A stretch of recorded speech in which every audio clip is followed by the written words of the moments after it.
What's going on, guys? Warning, AMC shareholders, this might trigger you. Warning, GME shareholders, this might embolden you. But seriously, when you look at what has happened over the last 4 years, realization comes to the table that we got bamboozled.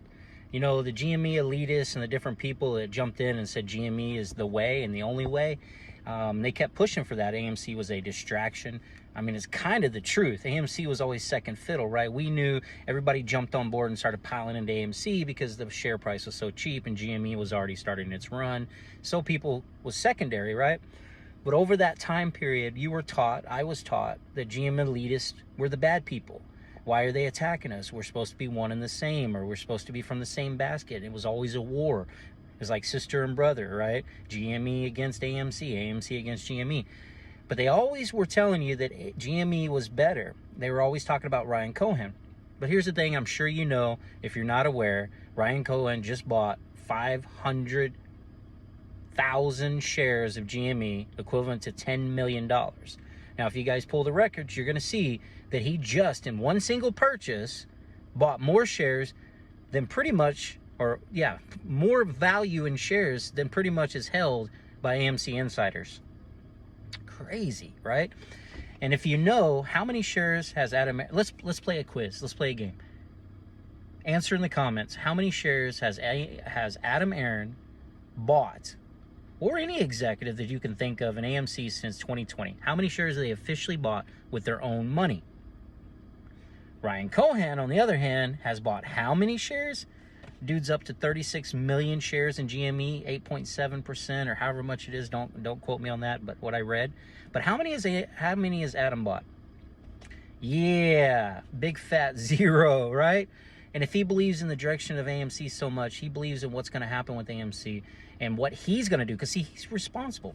So if you're responsible as an executive, a CEO of a company, you're responsible for the future of it, you're responsible for the direction of it, and you want people to buy into you, isn't it a great show of faith that you believe in yourself by buying your own company's stock?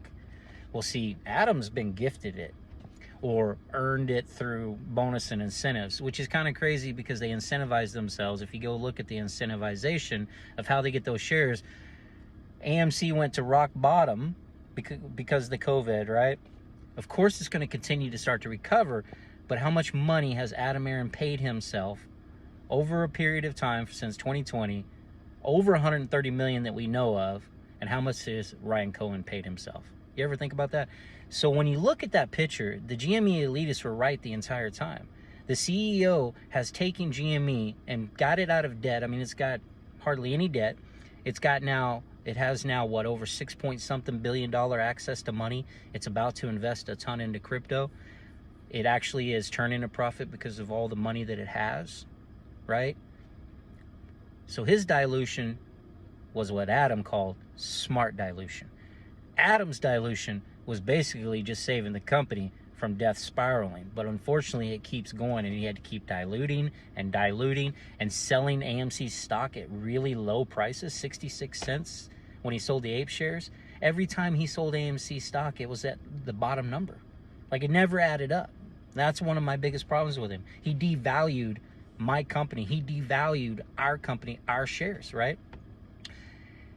Let me ask you this. Let's play another quiz. How many shares of GME stock has Ryan Cohen sold since 2020, and how much has he profited from it? Oh, that's right, 0. All right, so how many shares has Adam Aaron sold of AMC and profited from it? Oh, that's right. Millions and millions, $42 plus another $27 million. And we all know how many shares did all the executives and insiders sell back in 2021. That's right. Almost $1 billion, just shy of $1 billion, right? So when you look at that picture, you look at the condition of where GME is now, you look at the condition of where AMC is, and you tell me who's been a better executive, who's been a better CEO to lead his people and to build confidence in. You get what I'm saying? See, now Adam Aaron could change all this if maybe he'd stop coming out on Twitter and I like that he did, but letting people know that the only reason AMC is going down is because of the box office size, has nothing to do with stock manipulation or bad management. Okay, it's not like he put AMC in debt prior to COVID, over $4 billion, buying some of the distressed Odeon, and then I forget the name of it here in America, buying out all those theaters. That's when the shorts started piling in, but people don't want to remember that, right? Just think about that. Think about that. It makes me think, man, I should have, again, the shoulda, coulda, wouldas, probably dumped my AMC back when I could have and went into GME. They always said that. Go into GME, sell your AMC, right? That's me. I'm not telling you to do that, but that's now reverberating in my brain. Like, maybe that would have been a better play, you know? Maybe that would have been a better option if I wanted to stay. And it makes me want to buy some GME now, knowing that the future for them is investing in becoming more of a holding company. And we saw what happened to MicroStrategy, right? So anyway, I just wanted to share that. Drop your opinions. Who's a better CEO at this point? Adam Aaron or Ryan Cohen? Let me know in the comments.